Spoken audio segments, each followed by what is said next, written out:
মক্কার মুশরিকের দল আমার নবীর কাছে আসলো, আইসা ষড়যন্ত্রমূলক তারা বলতেছে, মুহাম্মদ আমাদের কাছে নবীকে কয়েকজন আলেম সাথে দিয়ে দেন, যারা ইসলাম সম্পর্কে ধর্ম সম্পর্কে তারা ভালো জানে, এমন কয়েকজন কারি, এমন কয়েকজন আলিমকে আমাদের সঙ্গে দিয়ে দেন। কারণ আমাদের এলাকার মানুষ তারা ইসলাম গ্রহণ করেছে, এখন দিন শিখতে চায়, কোরআন শিখতে চায়, ইসলাম জানতে চায়, এমন কয়েকজন কারি আলেমকে আপনি সাথে দিয়ে দেন। আল্লাহর নবী 10 জন কারি আলেমকে তাদের সাথে দিয়ে দিলেন, আমির বানায় দিলেন হযরত আসিম রাদিয়াল্লাহু তাআলা আনহুকে। হযরত আসিম রাদিয়াল্লাহু তাআলা আনহুকে তিনি আমির বানায় দিলেন। চলছেন কাফিরদের সঙ্গে, ওরা প্রায় 200 জন। মদিনার অদূরে যাওয়া মাত্রই নবীর 10 জন সাহাবী তারা টের পেয়ে গেলেন তারা ষড়যন্ত্রের শিকার। পাহাড়ের অপর প্রান্ত থেকে তাদের উপরে কঠিনভাবে আক্রমণ শুরু হয়েছে। হযরত আসিম রাদিয়াল্লাহু তাআলা আনহু বলেন, প্রাণে বাঁচার জন্য পাহাড়ে আশ্রয় নাও, দ্রুত করে আমরা পাহাড়ে আশ্রয়। তারা পাহাড়ে আশ্রয় নিলেন। পিছন এইবার পাহাড়ের নিচ থেকে দুশমনরা তাদের দিকে তীর মারতে লাগলো। আর তারা তো অস্ত্র শূন্য ছিলেন, তাদের হাতে কোনো অস্ত্র ছিল না, যদ্দূর ছিল কোনো রকম প্রতিহত করার চেষ্টা করেছেন। 10 জনের ভিতরে 7 জন শহীদ হয়ে গেলেন, আর আছেন মাত্র 3 জন। চতুর্দিকে দুশমন বৃষ্টির মতো তীর মারে। ডাক দেয়া বলতেছে, 3 জন বাকি, একজন আসিম আমির, আরেকজন হযরত যায়েদ ইবনে দাসিনা, আরেকজন হযরত খুবাইব বিন আদি। এই 3 জন সাহাবী তারা জীবিত আছেন, পাহাড়ের উপরে দাঁড়ানো। নিচ থেকে দুশমনরা আওয়াজ দিয়া কয়, আসিম তোমরা যদি সহি সালামতে জীবিত আমাদের পাশে চলে আসো, ধরা দাও, আমরা তোমাদেরকে বন্দি করে মক্কায় নিব, নির্যাতন করব না, হত্যা করব না। আমরা ওয়াদা দিলাম যদি ধরা দাও তোমাদেরকে আমরা হত্যা করব না, হয়তো বন্দি বিনিময়ে তোমাদেরকে মুক্ত করে দেব। বারবার বলতেছে। হযরত খুবাইব আর যায়েদ ইবনে দাসিনা তারা যাইতে রাজি, কিন্তু আসিম রাদিয়াল্লাহু তাআলা আনহু তিনি যাইতে রাজি হন না। তিনি যাইতে রাজি হন না বলে, না, দুশমনের ওয়াদার উপরে বিশ্বাস নাই, ওদের ওয়াদার উপরে বিশ্বাস করা যায় না। তিনি নামলেন না। আর তারা 2 জন তাদের ওয়াদার বিশ্বাসী হয়ে নামলেন। কারণ ওই যুগে কেউ যদি ওয়াদা করতো, প্রতিশ্রুতি দিত, সে যদি কাফের হতো সেটা বহাল রাখতো, এটা ছিল আদত। কিন্তু দুশমনের দল তারাও এই চুক্তিটাও ভঙ্গ করেছে, এই ওয়াদাটাও ভঙ্গ করেছে। তারা 2 জন নামা মাত্রই তাদেরকে রশি দিয়া বেঁধে ফেলেছে, যেটা কথা ছিল না, রশি দিয়া বেঁধে ফেলেছে। আর ভাইরা বন্ধুরা, হযরত আসিম রাদিয়াল্লাহু তাআলা আনহুর দিকে তীর মারতে লাগলো। ইনিও যদ্দূর পারেন প্রতিহত করতেছেন। এক পর্যায়ে হযরত আসিম তিনি শহীদ হয়ে যাবেন, তীরে বিদ্ধ হলেন। এইবার আল্লাহর কাছে তিনি দোয়া করতেছেন, আল্লাহুম্মা আখবির আন্না রাসূলাক। প্রথম দোয়াটা ছিল হযরত আসিমের, ওগো আল্লাহ তোমার হাবিব আমাদেরকে বহুত বড় ভালো নিয়তে পাঠাইছেন, কিন্তু ইনি জানেন না আমরা যে ষড়যন্ত্রের শিকার। ওগো আল্লাহ আমাদের খবর তুমি তোমার হাবিবের কাছে পৌঁছে দিও। ও মালিক, খবরখানা তোমার হাবিবের কাছে পৌঁছে দিও। এই দোয়াটা আল্লাহর কাছে করলেন। আল্লাহ পাক বাতাসের মাধ্যমে এই খবর হাবিবের কাছে পৌঁছায় দিলেন মদিনায়। সুবহানাল্লাহ। আল্লাহর নবী মসজিদে নববীর মিম্বর থেকে সাহাবায়ে কেরামদেরকে বলতেছেন, সাহাবীরা, আমার যে 10 জন সাহাবীকে পাঠাইলাম তালিমের জন্য, দিন শিখানোর জন্য, ওরা ষড়যন্ত্রের শিকার হয়েছে। আমার আসিমকে ওরা শহীদ করে দিতেছে, আর যায়েদকে তারা বন্দি করেছে, খুবাইবকে তারা বন্দি করেছে, বাকিদেরকেও শহীদ করে ফেলেছে। আল্লাহর নবী, রহমতের নবীকে আল্লাহ জানায় দিলেন। আল্লাহ যখন জানান নবী তখন জানেন, আল্লাহ যখন জানান না নবী তখন জানেন না। কারণ ওরা যখন নবীকে ধোঁকা দিয়া সাহাবীদেরকে নিয়ে আসছে তখন আল্লাহ জানান নাই, এদের ব্যাপারে এজন্য নবী জানেন নাই, এখন জানাইছেন বিধায় নবী জানছেন। এটা হলো আহলে সুন্নাহ ওয়াল জামাতের আকীদা। এমন জানাকে ইলমে গায়েব বলে না, এমন জানাকে জাননেওয়ালাকেও আলিমুল গায়েব বলে না। ভাইয়েরা বন্ধুরা, এজন্য বলতেছি আল্লাহর নবী রহমতের নবীর কাছে খবর গেল হযরত আসিম রাদিয়াল্লাহু তাআলা আনহু শহীদ হয়ে যাবেন। শহীদ হওয়ার আগে তিনি আল্লাহর কাছে দোয়া করতেছেন, আল্লাহুম্মা ইন্নী আহমিলাকাল ইয়াউমা দীনাক ফাহমিলি লাহমি। আল্লাহ, আমি তোমার দ্বীনের হেফাজত করেছি, তুমি আমার দেহের হেফাজত কইরো। সুবহানাল্লাহ, কি দোয়া! আল্লাহুম্মা ইন্নী আহমিলাকাল ইয়াউমা দীনাক ফাহমিলি লাহমি ফাহমিলি লাহমি। আমি তোমার দ্বীনের হেফাজত করেছি, আল্লাহ তুমি আমার দেহের হেফাজত তুমি কইরো। এই দোয়া আল্লাহর কাছে কবুল হয়েছে। ভাইরা বন্ধুরা, কবুল হয়েছে। বিদায় কি হলো জানেননি? হযরত আসিম রাদিয়াল্লাহু তাআলা আনহুকে শহীদ করার পর দুশমনরা ওনার লাশটাকে নেওয়ার জন্য কাছে আসলো। কারণ একজন মহিলা যার বাবাকে হযরত আসিম রাদিয়াল্লাহু তাআলা আনহু বদরের ময়দানে হত্যা করেছিলেন, ওই মহিলা ওয়াদা দিয়েছিল, যদি তোমরা আসিমের দেহটা আনতে পারো, যদি তোমরা আসিমের দেহ আনতে পারো 100টা উট তোমাদেরকে পুরস্কার দিব। আসিমের মাথা যদি আনতে পারো 100টা উট পুরস্কার দিব। আমি তার কলিজা চিবায়া খাবো। এই মহিলা এইভাবে হুকুম দিয়েছিল, ঘোষণা দিয়েছিল। এজন্য আসিম রাদিয়াল্লাহু তাআলা আনহুকে শহীদ করার পর ওনার দেহটাকে আনার জন্য অথবা তার কল্লা আনার জন্য প্রতিযোগিতা শুরু হয়ে গেল। দুশমনরা পাহাড়ের উপরে উঠল, কে তার দেহটাকে মক্কায় নিয়ে যাবে, 100 উট পুরস্কার আনবে, কে আনবে? ওই অবস্থায় আল্লাহ পাক জঙ্গলের মৌমাছিকে আল্লাহ আদেশ করলেন, তাড়াতাড়ি করে দ্রুত যা রে, দ্রুত যা। আমার আসিম আমার দ্বীনের হেফাজতকারী ছিল, এবার তার দেহের হেফাজতকারী আমি আল্লাহ। জঙ্গলের মৌমাছিকে আল্লাহ আদেশ করলেন, দ্রুত করে আসিমের দেহটাকে তোমরা চারদিক দিয়ে ঘেরাও করে রাখো, দুশমন যেন আমার আসিমের দেহের পাশেও যাইতে না পারে। যেই মাত্র দুশমনগুলা কাছাকাছি যায়, মৌমাছির চাক দুশমনদের গায়ে এমন ভাবে হামলা করে, দিক বিদিক তারা দৌড়তে শুরু করে, বেদিশা বনে যায়। আবার যখন কিছুটা কাছে কেউ আসতে চায় অন্য দিক দিয়ে আবার মৌমাছি তাদের উপরে হামলা করে, আবার পিছনের দিকে দৌড়াইতে থাকে, ভাবতে থাকে। একটা সাধারণ মৌমাছিকে আল্লাহ পাক হযরত আসিম রাদিয়াল্লাহু তাআলা আনহুর পবিত্র দেহের পাহারাদার বানায় দিলেন। মৌমাছি আল্লাহ পাকের পক্ষ থেকে নির্ধারিত ফৌজ হয়ে গেল। এজন্য আল্লাহ যদি কোনো বাহিনীর সাথে লড়তে চান, ফেরেশতা লাগে না রে ভাই। আল্লাহ যদি চান, ছোট্ট মৌমাছি দ্বারাও কোনো জাতিকে আল্লাহ ধ্বংস করতে পারেন। আলহামদুলিমান কাদ্দারা খাইরাম ওয়া খাবালা,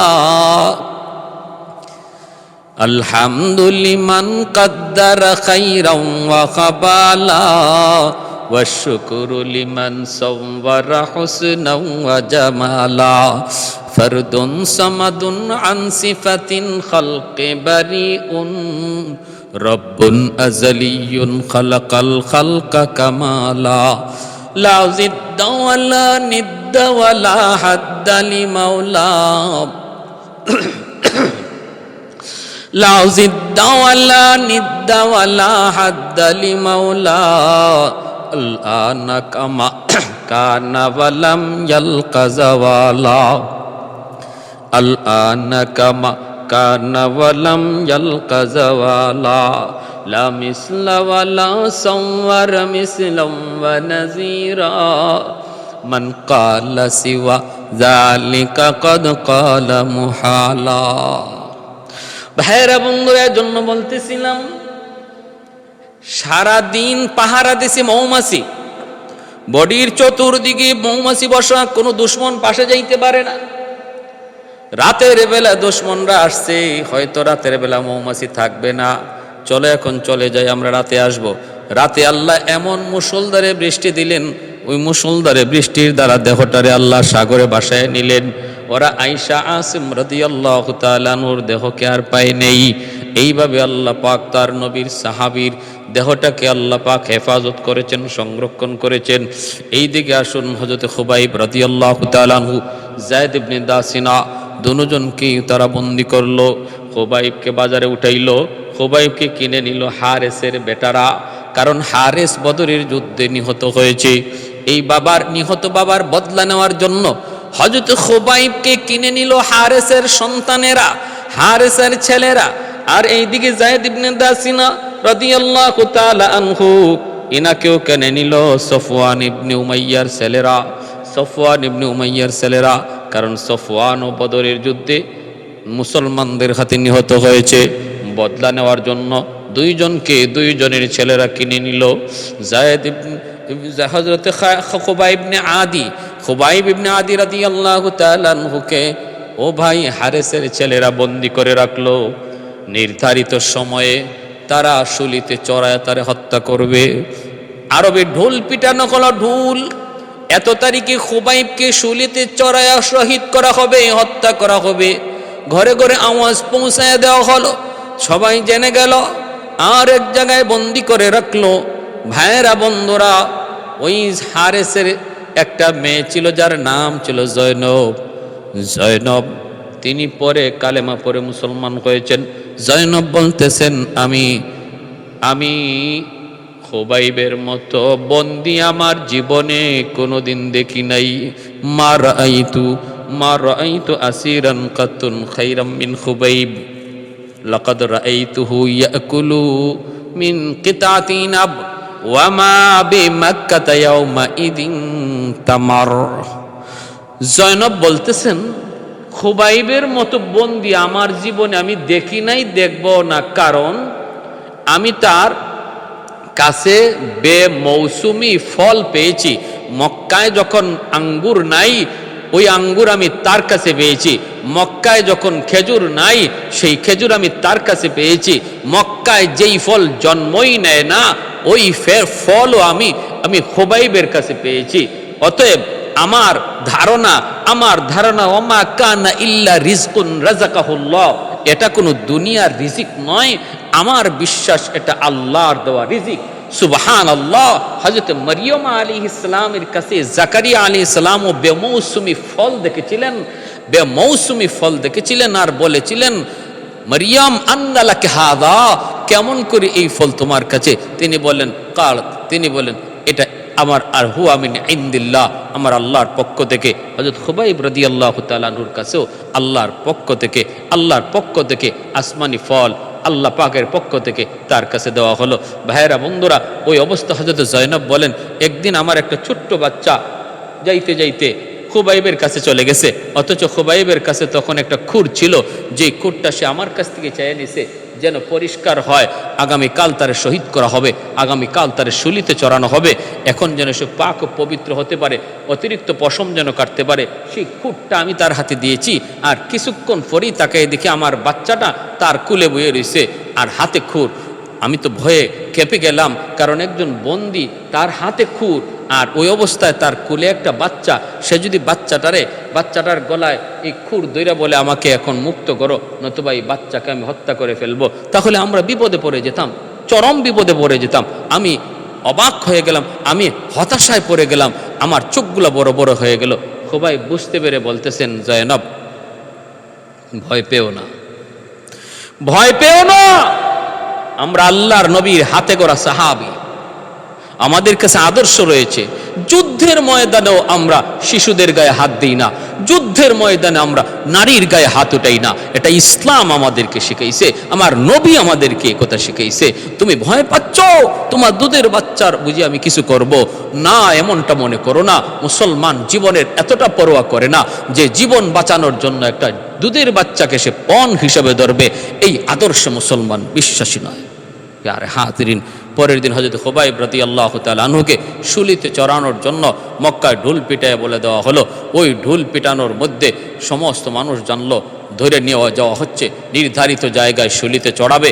আর ভাইরা, মক্কার মানুষ তারাও এইভাবে কি করতেছে, যাইতেছে আর খুবাইবকে কেউ মারতেছে, আঘাত করতেছে, নির্যাতনের এমন কোনো মাত্রা আর বাকি ছিল না যা হযরত খুবাইব রাদিয়াল্লাহু তাআলা আনহুর উপরে করা হয় নাই, যার যার সাক্ষী পরবর্তীতে দিয়েছিলেন হিমসের গভর্নর হযরত হিমসের গভর্নর, যিনি পরবর্তীতে এর সাক্ষী দিয়েছিলেন সাঈদ ইবনে আমর আল জুমাহি রাদিয়াল্লাহু তাআলা আনহু, যিনাকে হযরত ওমর হিমসের গভর্নর বানিয়েছিলেন।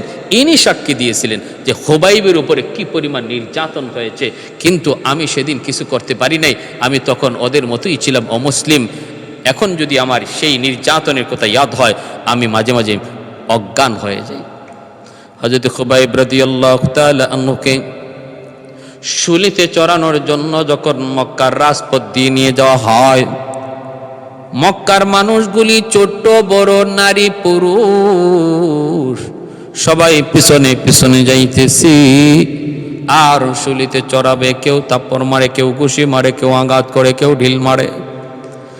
ভাইরা বন্ধুরা, শুলিতে চড়ানোর আগে হযরত খুবাইব, ওনাকে বলা হচ্ছে, খুবাইব তোমার মনে কোনো আশা আসেনি, মনের শেষ আশা পূরণ করার সুযোগ যদি তুমি চাও তোমাকে দেওয়া হলো। হযরত খুবাইব বলেন, সাইয়্যিদুনা খুবাইব, তিনি তখন বলতেছেন, আমাকে 2 রাকাত নামাজ পড়ার সুযোগ দাও, আমি 2 রাকাত নামাজ পড়তে চাই। জীবনের শেষ সময়ে 2 রাকাত নামাজ পড়া সুন্নত হযরত খুবাইব রাদিয়াল্লাহু তাআলা আনহুর দ্বারা সেটা প্রচলন শুরু হয়। 2 রাকাত নামাজ পড়লেন, লম্বা করলেন না, সংক্ষেপের মধ্যেই নামাজটা শেষ করলেন রে ভাই। এরপরে যখন শুলিতে চড়ানো হবে, যখন হবে, হযরত খুবাইব আল্লাহর কাছে দোয়া, ওয়াকতুলহুম বাদাদা ওয়ালা তুবকি মিনহুম আহাদা। মালিক, ওই দুশমনগুলিকে তুমি এক একটা করে গণনা করে রাখো, ওদেরকে তুমি হত্যা কইরো, একজনকেও তুমি চাইরো না। এই রকম বদদোয়াটা হযরত খুবাইব করতেছিলেন আর বলতেছিলেন, মা আল্লাহ, আমার এই খবর তোমার নবীর কাছে পৌঁছে দিও, মাওলা তোমার নবীর কাছে আমার এই খবর পৌঁছে দিও। এই খবরটাও আল্লাহ পাক পৌঁছে দিলেন তার হাবিবের কাছে। আর যেই দোয়া করলেন, আল্লাহুম্মা আহসিহিম আদাদা ওয়াকতুলহুম বাদাদা ওয়ালা তুবকি মিনহুম আহাদা, এই দোয়াটাও কবুল হয়ে গেল। একটাকেও আল্লাহ ছাড়েন নাই, একে একে সবগুলাকে আল্লাহ পাক এক একটা যুদ্ধে আল্লাহ পাক হত্যা করেছেন, আল্লাহ ধরেছেন। ভাইরা বন্ধুরা, এইবার হযরত খুবাইব রাদিয়াল্লাহু তাআলা আনহুকে শুলিতে চড়ায়া যখন বৃষ্টির মতো তীর মারতে লাগলো, ওই অবস্থায় হযরত খুবাইবকে তারা একটা প্রশ্ন করেছিল, খুবাইব একটু বলো, তোমার জায়গায় মুহাম্মদ আছে, যদি এতটুকু তুমি মানতে পারো লাগবে না, কথা দিলাম তোমাকে মুক্ত করে দেব। হযরত খুবাইব বলেন, খোদার কসম, আমি খুবাইব জীবিত থাকতে আমার নবীর গায়ে একটা কাঁটা বিদ্ধ হবে, বরদাস্ত করব না। এজন্য আবু সুফিয়ান বলতেছিল, মা রাআইতু আহাদান ইউহিব্বু আহাদান কা আসহাবে মুহাম্মাদা, মুহাম্মদের সাহাবীরা এমনটা ভালোবাসে তার নবীকে। আমি পৃথিবীতে কত প্রেমিক দেখেছি, পৃথিবীর জমিনে কত ভালোবাসা দেখেছি, কিন্তু মুহাম্মদের সাহাবীরা তারে যেইভাবে ভালোবাসে, এমন ভালোবাসার নজির আমি কোথাও পাই নাই। হযরত খুবাইব রাদিয়াল্লাহু তাআলা আনহুকে শুলিতে চড়ায়া বৃষ্টির মতো তীর মেরে মেরে শহীদ করে দিল। যায়েদ ইবনে দাসিনা রাদিয়াল্লাহু তাআলা আনহুকেও এইভাবে তারা শহীদ করলো। কিন্তু লাশ নামায় না রে যুবক, লাশ তো নামায় না। দুশমনরা চাইতেছে লাশটা এইভাবেই ঝুলুক, পাখিরা টুকরায় টুকরায় তার মগজ খাবে, লাশের সাথে যেন অপমান হয়। এই নিয়তে অপমান করার জন্য ওই শুলিতে চড়ানো অবস্থায় তার লাশটাকে রেখে দিল। 1 দিন 2 দিন 3 দিন হয়ে যাচ্ছে। আল্লাহর নবী, তিনি তো আল্লাহর পক্ষ থেকে খবর পেয়ে গেছেন। নবী বলতেছেন, সাহাবীরা রে, কে আছো এমন? আমার খুবাইবের শহীদ হওয়ার পরও বেঈমানরা তার সাথে নির্যাতন করতেছে। দেহটা এখনো শুলি থেকে নামায় না, ওই শুলিতেই রেখে দিয়েছে, পচন গলন ধরে গেছে। কে আছো এমন? পাখিরা টুকরায় খাবে। আমার সাহাবী খুবাইব ইবনে আদির সাথে এত বড় অপমানজনক কাজ সওয়া যায় না, সহ্য করা যায় না। কেউ আসুনি এমন জীবনের রিস্ক নিয়ে সেই খুবাইবের লাশটাকে সেখান থেকে নিয়ে আসবা, আসুনি কেউ এমন। হযরত আলী রাদিয়াল্লাহু তাআলা আনহু, হযরত মিকদাদ রাদিয়াল্লাহু তাআলা আনহু দুজন দাঁড়ায় গেলেন। নবী বললেন, ঠিক আছে যাও, কিন্তু আলী সর্বদা নিজের জানের দিকে খেয়াল রাখো। যদি তুমি বুঝো নিজে বিপদে পড়ে গেছো, তখন নিজেকে বাঁচানোর ফিকির কইরো। যাও, আমি নবী তোমাদের জন্য দোয়া করলাম। দুজন রওয়ানা দিলেন। হযরত খুবাইব রাদিয়াল্লাহু তাআলা আনহুর এই জ্বলন্ত লাশটাকে তারা দুশমনদের চোখে ফাঁকি দিয়া চুরি করে নিয়ে আসবেন হেফাজতের জন্য। পাহাড়ের আড়াল থেকে আলী তাকায় দেখতেছেন পাহারাদার দাঁড়ায় আছে। পাহারাদার দাঁড়ায় আছে দেখতেছেন হযরত আলী রাদিয়াল্লাহু তাআলা আনহু সাথীকে বলতেছেন, একটু অপেক্ষা করো, একটু ধৈর্য ধরো, আমাদের দেখতে হবে পাহারাদারগুলি কখন তারা ঘুমায় পড়ে, পাহারাদারগুলি কখন তারা ঘুমায় পড়ে, একটু কখন অচেতন হয়, ওই সুযোগটাকে আমরা কাজে লাগাবো। পাহারাদারগুলির দিকে নজর, শেষ সাথের দিকে দেখতেছেন পাহারাদার একটু ঝিমুনি ঝিমুনি ভাব, ওই ঝিমুনি ঝিমুনি ভাব। এই অবস্থাটা দেখা মাত্রই আলী রাদিয়াল্লাহু তাআলা আনহু সাথীকে বলেন, মিকদাদ, আর দেরি করা যায় না, চলো এবার সামনের দিকে আগাই, চলো সামনের দিকে আগাই। এই বইলা তারা সামনের দিকে আগাইলেন। ভাইরা বন্ধুরা, সামনের দিকে আগাইলেন আর বারবার শুধু দেখতেছেন কখন জানি দুশমনরা টের পেয়ে যায়, কখন জানি দুশমনরা টের পেয়ে যায়। এজন্য সামনের দিকে আগাইতেছেন অত্যন্ত সতর্ক অবস্থায়। যাইতে যাইতে কাছাকাছি চলে গেলেন। ঘোড়ার উপর থেকে হযরত আলী তলোয়ার দিয়া খুবাইবের ওই ঝুলন্ত লাশের রশিটাকে একটা কোপ দিয়া ছিঁড়ে ফেললেন। তারপরে নিজের কোলে নিয়ে সামনের দিকে দৌড় দিলেন। ঘোড়ার উপরে সওয়ার হইয়া সামনের দিকে দৌড় দিলেন। মিকদাদ তিনিও একসাথে দৌড় দিলেন। পাহারাদারগুলি টের পেয়ে গেল, সাথে সাথে পিছু নিল, তারাও পিছনে নিল। বৃষ্টির মতো তীর মারতে লাগলো দুশমন, বৃষ্টির মতো। সামনের দিকে আলী আর মিকদাদ। হযরত আলী রাদিয়াল্লাহু তাআলা আনহুর এক হাতের মধ্যে খুবাইব ইবনে আদি রাদিয়াল্লাহু তাআলা আনহুর ওই দেখো একজন শহীদের মরা দেখো, একজন শহীদের ওই দেখো, যেই দেহটাকে মনে করি আমরা মৃত, কিন্তু আল্লাহ বলেন মৃত নয়। ওয়ালা তাকুলু লিমান ইউকতালু ফি সাবিলিল্লাহি আমওয়াত বাল আহইয়াউ ওয়ালাকিন লা তাশউরুন। আল্লাহ বলেন, তোমরা মনে করো আমার রাস্তায় যারা শহীদ হয় তারা বুঝি মৃত, কিন্তু না, তারা মৃত নয়, তারা হলেন জীবিত, অথচ তোমরা বুঝো না। আলী রাদিয়াল্লাহু তাআলা আনহু কুলের মধ্যে লইয়া এক হাতে ঘোড়ার লাগাম আর এক হাতে হযরত খুবাইবের লাশ, এই লইয়া তিনি দৌড় দিলেন, ঘোড়া চালাইলেন। কিন্তু এইভাবে কতক্ষণ দৌড়ানো যায়? পিছনের দিকে দুশমন, তারা তো ঘোড়ার উপরে সওয়ার হইয়া পিছনের দিকে ধাওয়া করতেছে, সামনের দিকে আগাইতেছে। ভাইরে, এবার একটু খেয়াল করে শুনুন ঘটনাটা কি ঘটল। হযরত আলীকে আল্লাহর নবী বলেছিলেন, আলী যদি বিপদ দেখো তবে নিজের জানের কথা চিন্তা কইরো। আলীকে আল্লাহর নবী তো ইশারা দিয়া দিছিলেন। হযরত আলী এবার মনে মনে ভাবলেন, আমি এই মুহূর্তে যদি খুবাইবের দেহটাকে নিজের থেকে না ফালাই, তাহলে ওরা আমার পিছন ছাড়বে না, এমনকি তীরের আঘাতে আমারও মৃত্যুবরণ হইতে পারে, আমিও শহীদ হইতে পারি। আল্লাহর নবী সাহাবে হযরত আলী রাদিয়াল্লাহু তাআলা আনহু তখন দুশমনদেরকে দেখাইয়া খুবাইবের দেহটাকে নিজের হাত থেকে ছেড়ে দিলেন। পিছনে দুশমনরা দেখতে পেল আলী হাতে থাকা ওই দেহটা ফালায়া দিছে। এরাও সামনের দিকে আসতেছে, আলীও সামনে চলে যাইতেছেন।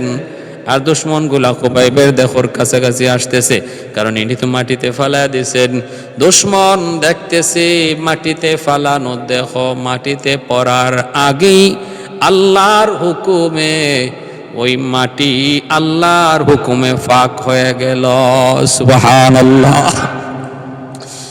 হযরত আলী রাদিয়াল্লাহু তাআলা আনহু নিজের কুল থেকে যখন দেহটারে ফালাইবেন দোয়া করেছিলেন, মালিক জানি না কেমন করে তোমার নবীর সাহাবীর দেহটা হেফাজত হবে। আল্লাহ আমার দায়িত্ব যদ্দূর ছিল আমি আদায় করেছি, এইবার বাকিটা তোমার কাজ মাওলা, তুমি হেফাজত কইরো, তুমি সংরক্ষণ কইরো। এই বইলা দেহটাকে ফালানো মাত্রই আল্লাহ জমিনকে আদেশ করলেন, রে জমিন তাড়াতাড়ি করে তুমি ফাঁক হয়ে যাও, কবর হয়ে যাও, আমার খুবাইবের দেহটা তোমার মধ্যে তুমি গিলে ফেলো। আর তোমার ভিতরে যাওয়া মাত্রই তুমি মাটি আগের মতোই চাপা দিয়া আগের মতো উপরে মিলে যাও, নিচের দিকে কবর উপরের দিকে মিলে যাও, যেন দুশ্মন আমার খুবাইবের দেহ নিতে না পারে। দুশ্মন নিজের চোখে দেখলো আলী দেহটা নিতে পারে না, ওই দেহটা আলী ফালায়া গেল, কিন্তু দেহ তারা ধরতে পারে নাই, খুবাইবের দেহ তারা ধরতে পারে নাই। ধরার আগেই জমিন নিজের পেটে আশ্রয় দিয়ে দিল, আমানত হিসেবে গ্রহণ করে নিল। ডরতে নেহি দুনিয়া মে মুসলমানों किसी से, डरते नहीं दुनिया में मुसलमानों किसी से, जब मिल गई है दौलत ईमान नबी से, जब मिल गई है दौलत ईमान नबी से। ऐ मर्द मुसलमान है तू मर्द मुसलमान, एक हाथ में तलवार है एक हाथ में कुरान, एक हाथ में तलवार है एक हाथ में कुरान। ऐ मर्द मुसलमान तुझे डरती किसी है, दुश्मन मकाबिल तेरी नाराए तकबीर है, दुश्मन के मकाबिल तेरी नाराए तकबीर है।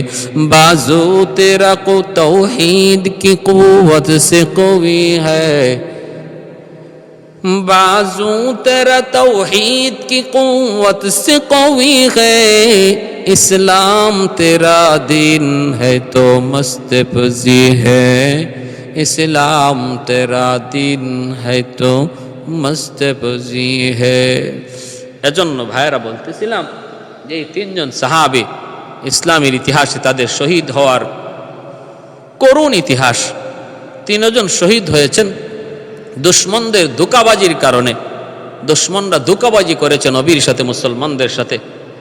ইসলামের ইতিহাসে ধোঁকাবাজি নেই, ধোঁকাবাজির ইতিহাস হলো বেঈমানদের, ধোঁকাবাজির ইতিহাস হলো খ্রিস্টানদের, ধোঁকাবাজির ইতিহাস হলো ইহুদিদের। মুসলমানদের ইতিহাসে ধোঁকাবাজি নেই। আল্লাহর নবী যখন যার সাথে ওয়াদা করেছেন সেই ওয়াদা আল্লাহর নবী রক্ষা করেছেন। আল্লাহ নবী যখন যার সাথে ওয়াদা করেছেন সেই ওয়াদা 100 পূরণ করার চেষ্টা করেছেন। হযরত আমির মুআবিয়া রাদিয়াল্লাহু তাআলা আনহুর সাথে দুশমনদের সন্ধি হলো, আমরা সকাল পর্যন্ত কোনো যুদ্ধ করব না। তিনি এর ভিতরেই তিনি কি করলেন, রাতের বেলা যুদ্ধ করলেন না, কিন্তু আগাইতে আগাইতে দুশমনদের সীমানার কাছে চলে গেলেন। উদ্দেশ্য হলো সকাল হওয়া মাত্রই তিনি দুশমনদের সীমানায় ঢুকে পড়বেন, তারা যেন প্রস্তুত হওয়ার সুযোগ না পায়। তাই করলেন, ঢুকে একদম দুশমনকে পরাজিত কইরা দখল করার মতো অবস্থা, সব জয় করার মতো হালতে পরিস্থিতি তৈরি হলো। ওই অবস্থায় পিছন থেকে মদিনা শরীফ থেকে যাওয়া একজন সাহাবী ডাইকা বলেন, মুআবিয়া, আল্লাহর নবীর পবিত্র জবানে শুনেছি নবীজি বলেছেন কখনো তোমরা ওয়াদা ভঙ্গ করবা না। ওয়াদা ছিল রাতের ভিতরে আমরা কেউ কারোর সাথে যুদ্ধ করব না। যদিও যুদ্ধ করো নাই, কিন্তু যুদ্ধের উদ্দেশ্য নিয়ে সামনে আগানো এটাও যুদ্ধের ভিতরে শামিল, এটাও এদের সাথে ওয়াদা ভঙ্গ আল্লাহর নবী নিষেধ করেছেন, ইসলাম তা শিক্ষা দেয় নাই। বলা মাত্রই হযরত আমির মুআবিয়া বিজিত এলাকা, যে জায়গা যে এলাকা জয় করেছিলেন, ওই জয়কৃত এলাকাটাও তিনি দুশমনদের ফিরত দিয়া আবার চলে এসেছিলেন। ইসলামের ইতিহাসে অনন্য দৃষ্টান্ত। মুসলমান কখনো ওয়াদা ভঙ্গ করে না, যখন যার সাথে যে ওয়াদা দেয় ওয়াদা পূরণ করে। আর ওই দুশ্মনগুলা ধোঁকাবাজি করে আমার নবীর কাছ থেকে মদিনা শরীফের প্রসিদ্ধ 10 জন আলেম কারিকে তারা ষড়যন্ত্র করে নিয়ে রাস্তায় শহীদ করলো। 3 জনকে বন্দি করে মক্কায় নিল। আর হযরত খুবাইব আর হযরত যায়েদ ইবনে দাসিনা আর হযরত আসিম রাদিয়াল্লাহু তাআলা আনহু, এই 3 জনের মধ্যে 2 জনের দেহ উপরে তাদের খুব আক্রোশ ছিল। এক হলো হযরত আসিম আর এক হলো হযরত খুবাইব। এই 2 দেহের উপরে তাদের আক্রোশ ছিল। আল্লাহ ওই দুটোটা দেহকে কুদরতিভাবে আল্লাহ হেফাজত করেছেন। আসিম রাদিয়াল্লাহু তাআলা আনহুর দেহটাকে আল্লাহ হেফাজত করেছেন জঙ্গলের মৌমাছির দ্বারা। মৌমাছি পাহারা দিয়েছে সারাদিন, আর রাতের বেলা প্রচণ্ড মুষলধারে বৃষ্টির দ্বারা দেহটাকে আল্লাহ নদীতে নিয়ে দুশমনদের হাত থেকে হেফাজত করেছেন। আল্লাহ ইজ্জত রেখেছেন শহীদের দেহের। আর একদিকে হযরত খুবাইব রাদিয়াল্লাহু তাআলা আনহুর ওই জ্বলন্ত দেহটা যেটা শুলিতে চড়ানো ছিল, সেখান থেকে আলী রাদিয়াল্লাহু তাআলা আনহু তিনি নিয়ে বাঁচতে চাইলেন, কিন্তু পারলেন না, ফালাইয়া দিলেন। আল্লাহ জমিনকে আদেশ কইরা জমিনের মধ্যে চিরনিদ্রায় শান্তির ঠিকানা বানায়া জান্নাত বানায়া নবীর সাহাবীকে শোয়া রাখলেন। দুশ্মন তার দেহের সাথেও কোনো অপমানজনক কাজ করতে পারে নাই। অতএব ইজ্জত একমাত্র কার? আল্লাহর। ইজ্জত দেয় কে? আল্লাহ। ইজ্জত নেয় কে? আল্লাহ। আল ইজ্জতু ওয়ালিল্লাহি ওয়ার রাসূলিহি, আল্লাহ এবং আল্লাহর রাসূলের জন্য সম্মান আর ইজ্জত। যে আল্লাহ ইজ্জত ইজ্জু মান তাশাউ ওয়া তুযিল্লু মান তাশাউ বিয়াদিকাল খাইর। আল্লাহ পাকের হাতেই ইজ্জত সম্মান, আল্লাহ পাকের হাতেই বেইজ্জতি। আল্লাহর কাছে আমরা সর্বদা ইজ্জতের জিন্দেগি চাই, আল্লাহর কাছে আমরা সর্বদা সম্মানের জিন্দেগি চাই। আল্লাহর বিধিবিধান মাইনা আল্লাহর জমিন আল্লাহর দ্বীনকে আল্লাহ বুলন্দ করে দিন, সেই আশা ব্যক্ত রেখে আমি আমার সংক্ষিপ্ত কথাগুলা এখানে শেষ করলাম। নবী সাহাবায়ে কেরামের মতো জীবন আল্লাহ আমাদেরকে দান করুন। ওয়া আখির দাওয়ানা